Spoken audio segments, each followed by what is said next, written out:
ആരാധ്യയായ doctor Divya S അവർ, Shri K V Shaji അവർ, ശ്രീ മധുസൂദൻ നായർ അവർ, Shri P K Krishnadas ji, Shri P L Dharma, Shri P Padmakumar, Shri K P Suresh, Shri Nitish Kumar, Shri V K Muraleedharan, Shri Appu Joseph, മറ്റ് വലിയൊരു സ്വപ്നത്തിൻ്റെ സാക്ഷാത്കാരത്തിനായി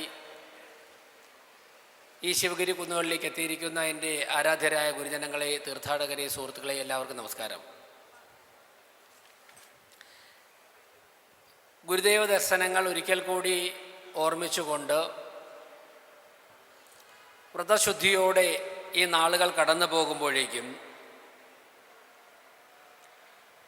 പൊതുസമൂഹത്തെ നോക്കിക്കാണുന്ന, പൊതുസമൂഹത്തിൻ്റെ മുന്നേറ്റം ആഗ്രഹിക്കുന്ന ഓരോ വ്യക്തിക്കും തോന്നുന്നത്,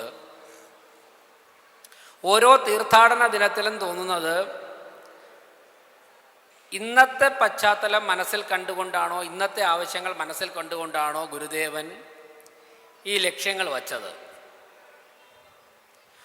ഓരോ കാലഘട്ടത്തിലും നമുക്ക് ഗുരുദേവൻ മുന്നോട്ട് വച്ച നിർദ്ദേശങ്ങൾ അതാത് കാലഘട്ടത്തിന് അനുസരിച്ചുള്ളതാണെന്ന് നമുക്ക് തോന്നിപ്പോകും. വർഷങ്ങൾക്ക് മുമ്പാണ് അദ്ദേഹം പറഞ്ഞതെങ്കിലും അന്ന് പ്രസക്തമായിരുന്ന കാര്യങ്ങളൊക്കെ തന്നെ അതിനേക്കാൾ കൂടുതൽ ഇന്ന് പ്രസക്തമാണ്, നാളെയും പ്രസക്തമായിരിക്കും. ഇന്നിവിടെ കൃഷി, കച്ചവടം, കൈത്തൊഴിൽ എന്ന വിഷയത്തെ ആസ്പദമാക്കിയാണ് നമ്മൾ ഗുരുദേവ ദർശനങ്ങളുടെ അടിസ്ഥാനമാക്കി സംസാരിക്കുമ്പോൾ തീർച്ചയായും ഇന്ന് ഏറ്റവും പ്രാധാന്യമുള്ള, ഏറ്റവും ചർച്ച ചെയ്യേണ്ട, ഏറ്റവും ആവശ്യമുള്ള മുദ്രാവാക്യങ്ങളാണ്, ലക്ഷ്യങ്ങളാണ് ഇവിടെ ചർച്ച ചെയ്തതെന്ന് തോന്നിപ്പോൾ. എനിക്ക് തോന്നുന്നത് കേരളത്തിലാണ് ഗുരുദേവൻ ജനിച്ചത്. കേരളത്തിന് വേണ്ടിയാണോ അദ്ദേഹം ഇതൊക്കെ പറഞ്ഞത്, ഇന്നത്തെ കേരളത്തിന് വേണ്ടിയാണോ അദ്ദേഹം ഇതൊക്കെ പറഞ്ഞതെന്ന് തോന്നിപ്പിക്കും വിധമാണ് രാഷ്ട്രീയ സാമൂഹ്യ പശ്ചാത്തലത്തിലൂടെ നമ്മൾ കടന്നു പോകുന്നത്. തിരുവനന്തപുരം കോർപ്പറേഷൻ്റെ മേയർ എന്നുള്ള കപ്പാസിറ്റിയിൽ ഞാൻ ഈ പരിപാടിക്ക് അധ്യക്ഷം വഹിച്ച് സംസാരിക്കുമ്പോൾ എനിക്ക് ഓർമ്മ വരുന്നത് 1-2 മാസങ്ങൾക്ക് മുമ്പ് ഞങ്ങളൊക്കെ തന്നെ വളരെ സജീവമായി ചർച്ച ചെയ്ത് കടന്നുപോയ തിരഞ്ഞെടുപ്പ് പ്രചരണ പ്രവർത്തന കാലഘട്ടങ്ങളായിരുന്നു. ആ സമയത്ത് തിരുവനന്തപുരത്തെ സ്നേഹിക്കുന്ന ജനങ്ങളുടെ മുൻപാകെ ഞങ്ങൾ വച്ച ലക്ഷ്യങ്ങൾ, സ്വപ്നങ്ങൾ, 4 കാര്യങ്ങളിൽ തിരുവനന്തപുരത്തെ ഞങ്ങൾ മുന്നോട്ട് നയിക്കും. 4 കാര്യങ്ങൾ ഊന്നിക്കൊണ്ട് അടിസ്ഥാന പ്രശ്നങ്ങളൊക്കെ തന്നെ പരിഹരിക്കുന്നതോടൊപ്പം തിരുവനന്തപുരം പോലൊരു പട്ടണത്തിൻ്റെ അനന്തമായ വികസന സാധ്യതകൾ മുന്നിൽ കണ്ടുകൊണ്ട് ആ വികസന സാധ്യതകൾ പ്രയോജനപ്പെടുത്തി കഴിഞ്ഞാൽ ഇന്ത്യൻ സമ്പദ്ഘടനയ്ക്ക് ഏതു തരത്തിലുള്ള കുതിപ്പാണ് ഉണ്ടാകുന്നത് എന്നുള്ള സ്വപ്നം ലക്ഷ്യത്തിൽ വെച്ചുകൊണ്ട് 2047 ആകുമ്പോഴേക്കും ലോകത്തിലെ ഏറ്റവും വലിയ വികസിത രാഷ്ട്രമായി ഭാരതം മാറും എന്നുള്ള ലക്ഷ്യം മുന്നിൽ വെച്ചുകൊണ്ട് തിരുവനന്തപുരം കോർപ്പറേഷൻ്റെ ഭരണം എങ്ങനെ മുന്നോട്ട് കൊണ്ടുപോകാനാണ് ഞങ്ങൾ ആഗ്രഹിക്കുന്നത് എന്നൊരു ലക്ഷ്യമായിരുന്നു ഞങ്ങൾ ജനങ്ങളുടെ മുമ്പാകെ വെച്ചത്. ആരാധനായ പ്രധാനമന്ത്രി നരേന്ദ്രമോദി ലോകത്തിൻ്റെ ഗുരുസ്ഥാനത്ത് എത്തി നിൽക്കുന്ന രാഷ്ട്രമായി ഭാരതത്തെ എത്തിക്കണം എന്ന ലക്ഷ്യവുമായി മുന്നോട്ട് പോകുമ്പോൾ ഈ രാജ്യത്തെ കന്യാകുമാരി മുതൽ കാശ്മീർ വരെയുള്ള ഓരോ മണൽത്തരിക്കും, ഈ രാഷ്ട്രത്തിലെ ഓരോ ജീവജാലങ്ങൾക്കും അതിൽ കോൺട്രിബ്യൂട്ട് ചെയ്യാനുള്ള, അതിൽ സംഭാവന ചെയ്യാനുള്ള ഉത്തരവാദിത്വമുണ്ട്, ചുമതലയുണ്ട്, ബാധ്യതയുണ്ട്. ആ ബാധ്യതയുടെ ഒരു ഭാഗം തിരുവനന്തപുരത്ത് ഞങ്ങൾ ഏറ്റെടുക്കാമെന്ന് പറഞ്ഞുകൊണ്ടാണ് ഞങ്ങൾ ജനങ്ങളെ സമീപിച്ചത്. ഞാനിത് ഇന്നത്തെ ഈ വിഷയങ്ങൾ പശ്ചാത്തലമാക്കി ഞാൻ ഒരിക്കൽ കൂടി അത് ഈ സമ്മേളനത്തിൻ്റെ പശ്ചാത്തലത്തിൽ പറയുവാൻ ആഗ്രഹിക്കുന്നു. ഇപ്പോൾ ബഹുമാനപ്പെട്ട ദിവ്യ എസ് ഇവിടെ ഉണ്ട്. ലോകത്ത് ഏറ്റവും കൂടുതൽ സാധ്യതയുള്ളൊരു തുറമുഖമാണ് നമ്മുടെ വിഴിഞ്ഞം തുറമുഖം. അതിന് ഊടും പാവം നെയ്തതിൽ ഏറ്റവും പ്രധാനപ്പെട്ട വ്യക്തിത്വങ്ങളിലൊന്നാണ് ദിവ്യ എസ് അയ്യർ. മുംബൈ തുറമുഖത്തേക്കാൾ കൂടുതൽ പ്രകൃതിദത്തമായി അനുഗ്രഹിക്കപ്പെട്ട തുറമുഖമായതുകൊണ്ട് തന്നെ നമുക്ക് ഏറ്റവും കൂടുതൽ വികസന സാധ്യതകളുണ്ട്. ഒരു തുറമുഖവുമായി ബന്ധപ്പെട്ട് അനുബന്ധ മേഖലകളിൽ ഒരുപാട് സാധ്യതകളുണ്ട്. ആ സാധ്യതകൾ പ്രയോജനപ്പെടുത്തുവാൻ വേണ്ടി ഇപ്പോഴും ഒരുപാട് ഘടകങ്ങൾ തടസ്സമായി നിൽക്കുന്നതിലൂടെയാണ് ഇന്നലെ വരെ നമ്മൾ കടന്നു വന്ന രാഷ്ട്രീയ പശ്ചാത്തലത്തെക്കുറിച്ച് ചർച്ചകൾ ഉണ്ടാകണമെന്ന് ഞാൻ പറഞ്ഞത്. ഒരു സന്തോഷമുണ്ട്. ശിവഗിരി തീർത്ഥാടന സമ്മേളനത്തിൽ എത്തി നിൽക്കുമ്പോൾ നമ്മളൊക്കെ തന്നെ പ്രവർത്തിക്കുന്ന ദർശനങ്ങളിൽ ആശയ അടിത്തറകൾ ഉറച്ചു നിന്നുകൊണ്ട് നമുക്ക് സമൂഹത്തോട് കൃത്യമായിട്ട് കാര്യങ്ങൾ പറയുവാനുള്ള സ്വാതന്ത്ര്യമുള്ള ഒരു സമ്മേളനമായതുകൊണ്ട് തന്നെ സ്വാതന്ത്ര്യത്തിൻ്റെ ശുദ്ധവായു ശ്വസിച്ചുകൊണ്ടാണ് ഈ സമ്മേളനത്തിൽ വരുന്നത്. പല സമ്മേളനങ്ങളിലും പോകുമ്പോഴേക്കും പരിമിതികളുണ്ട്, നിയന്ത്രണങ്ങളുണ്ടാകും. പക്ഷേ പറയാനുള്ളത് മുഖത്ത് നോക്കി ആത്മാഭിമാനത്തോടെ തല ഉയർത്തി പറയുവാൻ സ്വാതന്ത്ര്യമുള്ളൊരു സമ്മേളനമായതുകൊണ്ട് കൂടി തന്നെ ഞാൻ പറയുന്നു, വിഴിഞ്ഞം തുറമുഖം പോലെ തിരുവനന്തപുരത്തിനും കേരളത്തിനും അനന്തമായ സാധ്യതകൾ ഉണ്ടായിരുന്ന, ഒരുപക്ഷെ ലോകത്തിൻ്റെ നെറുകയിലേക്ക് പതിറ്റാണ്ടുകൾക്ക് മുമ്പ് തന്നെ എത്തിച്ചേരാമായിരുന്ന പല കാര്യങ്ങളും പ്രയോജനപ്പെടാതെ പോയത് അതിന് ഉചിതമായ രാഷ്ട്രീയ പശ്ചാത്തലം ജനാധിപത്യ കേരളത്തിൽ നാളിതുവരെ ഉണ്ടായിട്ടില്ല എന്നുള്ള ഏറ്റവും പ്രധാനപ്പെട്ട കാര്യം കൊണ്ട് തന്നെയാണ്. അവിടെയാണ് ഞങ്ങൾ തിരുത്തൽ ആഗ്രഹിക്കുന്നത്. 2014 മുൻപ് വരെ ഉണ്ടായിരുന്ന ഭാരതമല്ല 2014 ശേഷം.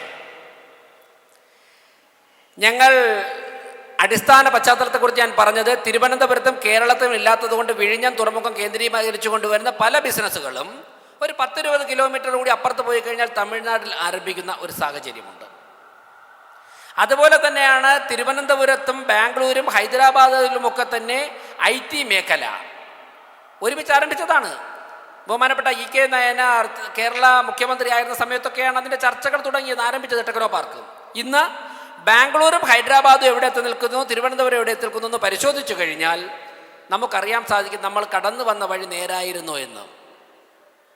IT മേഖല വികസിക്കുമ്പോഴേക്കും കുറച്ച് എഞ്ചിനീയർമാർക്ക് മാത്രമല്ല ജോലി കിട്ടുന്നത്, അതുമായിട്ട് ചേർന്ന് വരുന്ന അനുബന്ധമായിട്ട് ഒരുപാട് സ്ഥാപനങ്ങൾ വരും. ടാക്സി ഡ്രൈവർമാർക്ക് ജോലി കിട്ടും, ക്ലീനിങ് സ്വീപ്പർമാർക്ക് ജോലി കിട്ടും, അതുപോലെ തന്നെ പെട്രോൾ പമ്പുകൾ കൂടുതൽ വരും, വർക്ക്ഷോപ്പുകൾ കൂടുതൽ വരും, ആശുപത്രികൾ കൂടുതൽ വരും. സന്തോഷകരമായ ഒരു കാര്യം പറയട്ടെ, ഞങ്ങൾ മുന്നോട്ട് മറ്റൊരു കാര്യം പറഞ്ഞു, പിൽഗ്രിം ടൂറിസം. ശിവഗിരി ലോകം മുഴുവനും തന്നെ അറിയപ്പെടുന്ന, ലോകത്ത് മാറ്റം കൊണ്ടുവരുവാൻ ഏറ്റവും കൂടുതൽ മുന്നിൽ നിൽക്കാൻ പറ്റുന്നൊരു പ്രസ്ഥാനമാണ്, ഒരു ആസ്ഥാനമാണ് ശിവഗിരി. ആറ്റുകാൽ ക്ഷേത്രം, പത്മനാഭസ്വാമി ക്ഷേത്രം, ഭീമാപള്ളി, വെട്ടുകാട്, ഇങ്ങനെ ലോകത്ത് തന്നെ ആത്മീയതയുടെ സന്ദേശം പ്രചരിപ്പിക്കുവാൻ ഉതകുന്ന നിരവധി തീർത്ഥാടന കേന്ദ്രങ്ങൾ തിരുവനന്തപുരത്തുണ്ട്. ഇതിനൊക്കെ തന്നെ ചേർത്ത് വച്ചുകൊണ്ടൊരു പിൽഗ്രിം ടൂറിസം ആരംഭിച്ചു കഴിഞ്ഞാൽ, കേന്ദ്ര വിദേശ മന്ത്രാലയത്തിൻ്റെ ഉൾപ്പെടെ സഹായ സഹകരണത്തോടെ ആരംഭിച്ചു കഴിഞ്ഞാൽ യാതൊരു സംശയവും വേണ്ട, മക്കയിലും മദീനയിലും പോകും പോലെ ഒരുപക്ഷെ കുംഭമേളയിലേക്ക്, ഉത്തർപ്രദേശിൽ കുംഭമേളയിലേക്ക് ലോകത്തിൻ്റെ വിവിധ ഭാഗങ്ങളിൽ നിന്നും കോടിക്കണക്കിന് ജനങ്ങൾ എത്തുന്നത് പോലെ നാളെ നമ്മുടെ തിരുവനന്തപുരവും കേരളവും ആയി മാറിയിരിക്കാം. പക്ഷേ പൊട്ടക്കിണറ്റിലെ തവളയെ പോലെ ഇരുന്നു കൊണ്ട് രാഷ്ട്രീയ കാഴ്ചപ്പാടോടെ ചിന്തിച്ചു കഴിഞ്ഞാൽ നമ്മൾ തുടങ്ങിയെടുത്ത് തന്നെ നിൽക്കുമെന്നുള്ള കാര്യത്തിൽ യാതൊരു സംശയവുമില്ല. അനന്തമായ സാധ്യതകളുണ്ട്. മെഡിക്കൽ ടൂറിസം ഞങ്ങൾ പലപ്പോഴും പറഞ്ഞു, 5 ലക്ഷം രൂപയ്ക്ക് തിരുവനന്തപുരത്ത് ചെയ്യുന്ന ഒരു ഹൃദയ ശസ്ത്രക്രിയ സൗദി അറേബ്യയിലോ മറ്റേതെങ്കിലും വിദേശ രാജ്യങ്ങളിലോ പോയി കഴിഞ്ഞാൽ 50 ലക്ഷം രൂപയാണ്. നമ്മുടെ പല്ലിൻ്റെ ചികിത്സ 50,000 രൂപയ്ക്ക് കേരളത്തിൽ ചെല്ലുന്ന പല്ലിൻ്റെ ചികിത്സ ലണ്ടനിൽ പോയി കഴിഞ്ഞാൽ 10 ലക്ഷം രൂപയാണ്. എന്തുകൊണ്ട് നമ്മുടെ തിരുവനന്തപുരത്തെ ആശുപത്രികളെ ഒക്കെ തന്നെ സമന്വയിപ്പിച്ചുകൊണ്ട് പാക്കേജുകളുടെ അടിസ്ഥാനത്തിൽ നമുക്ക് മെഡിക്കൽ ടൂറിസം ആരംഭിച്ചുകൂടാ? ലക്ഷക്കണക്കിന് രോഗികൾ ഇപ്പോൾ മയോ ക്ലിനിക്കിലേക്ക്, ഇന്നലെ ഞാനൊരു പരിപാടിയിൽ പങ്കെടുത്തു. നമ്മുടെ മയോ ക്ലിനിക്കിലെ US ക്യാൻസർ വിദഗ്ധൻ KK പിള്ള സാർ ഇന്നലെ പങ്കെടുത്ത ഒരു പരിപാടിയിൽ ഹയാത്ത് ഹോട്ടലിൽ ഞാൻ പങ്കെടുത്തു. ഇതുപോലുള്ള മലയാളികളായിട്ടുള്ള വിദഗ്ധരായ ഡോക്ടർമാർ ലോകത്തിൻ്റെ പല ഭാഗങ്ങളിലും ജോലി ചെയ്യുന്നുണ്ട്. അവരുമായൊക്കെ ചർച്ച ചെയ്തുകൊണ്ട് മെഡിക്കൽ ടൂറിസം ആരംഭിച്ചു കഴിഞ്ഞാൽ ലോകത്തിൻ്റെ പല ഭാഗങ്ങളിൽ നിന്നും ചികിത്സ തേടി, കുറഞ്ഞ നിരക്കിൽ മികച്ച ചികിത്സ നേടി ലക്ഷക്കണക്കിന് ആൾക്കാർ തിരുവനന്തപുരത്ത് വരുമ്പോഴേക്കും അവർ നമ്മുടെ എക്കണോമിയിലേക്ക് ഫണ്ട് ചെയ്യുന്ന പണം എല്ലാ മേഖലയിലേക്ക് ഒഴുകിയിറങ്ങും. സ്വാഭാവികമായിട്ട് എംപ്ലോയ്മെൻറ്റ് ജനറേഷൻ, തൊഴിലവസരങ്ങൾ ഉണ്ടാകും, സാമ്പത്തിക ഘടന മെച്ചപ്പെടും. ഈ രീതിയിലുള്ള സ്വപ്നങ്ങളുമായി മുന്നോട്ട് പോകുമ്പോഴാണ് ഭരണകൂടങ്ങൾക്ക് ജനതയെ നേരിൻ്റെ പാതയിലേക്ക് നയിക്കുവാൻ സാധിക്കുന്നത്. എൻ്റെ ഊർജം എനിക്ക് പരമാവധി എനിക്ക് വേണ്ടിയും സമൂഹത്തിന് വേണ്ടിയും ചെലവഴിക്കാൻ സാധിക്കുകയും അതിന് എനിക്ക് കൈനിറയെ പണം ലഭിക്കുകയും ചെയ്താൽ എൻ്റെ ജീവിതം തൃപ്തികരമായി, അസ്വസ്ഥതകൾ സമൂഹത്തിൽ ഉണ്ടാവുകയില്ല. വ്യവസായവുമായി ബന്ധപ്പെട്ട അനന്തമായ സാധ്യതകളാണ് നമ്മെ നോക്കി കാണുന്നത്. ഗുരുദേവൻ അന്ന് പറഞ്ഞ ദർശനങ്ങൾ ഇന്നത്തെ പ്രാധാന്യവും ഇന്നത്തെ പശ്ചാത്തലവുമാണ് ഞാൻ വരച്ചു കാട്ടുവാൻ ഉദ്ദേശിച്ചത്. ഞാൻ ദീർഘിപ്പിക്കുന്നില്ല, സമയം ഒരുപാട് വൈകിയതുകൊണ്ട്. കൃഷിയെക്കുറിച്ചും ചർച്ച ചെയ്യുന്നുണ്ട് ഈ സമ്മേളനം ചർച്ച ചെയ്യേണ്ടത്, പ്രധാനമായും ചർച്ച ചെയ്യേണ്ടത് നമ്മുടെ വിദ്യാഭ്യാസ വിചക്ഷണരൊക്കെ ഉള്ള വേദിയായതുകൊണ്ട് ഞാൻ പറയുന്നത്, എന്നെ അത്ഭുതപ്പെടുത്തിയ ഒരു കാര്യമാണ്. ഞാൻ വിദ്യാർത്ഥി സംഘടനാ പ്രവർത്തനത്തിലൂടെയാണ്, ABVP-യിലൂടെയാണ് പൊതുരംഗത്ത് വന്നത്. ഒരുപാട് അഗ്രികൾച്ചർ കോളേജുകളിലും യൂണിവേഴ്സിറ്റികളിലുമൊക്കെ തന്നെ നിരവധി വർഷം സംഘടനാ പ്രവർത്തനത്തിൽ പോയിട്ടുണ്ട്. ലക്ഷക്കണക്കിന് കോടിക്കണക്കിന് രൂപയാണ് പ്രബന്ധങ്ങൾ റിസർച്ച് വർക്കിന് വേണ്ടി നമ്മൾ ചെലവഴിക്കുന്നത്. നിങ്ങൾ അറിയാം, ഞാനും നിങ്ങളും നികുതി കൊടുക്കുന്ന ലക്ഷക്കണക്കിന് രൂപ, കോടിക്കണക്കിന് രൂപ റിസർച്ചിന് വേണ്ടി നമ്മൾ കൊടുക്കുന്നുണ്ട്.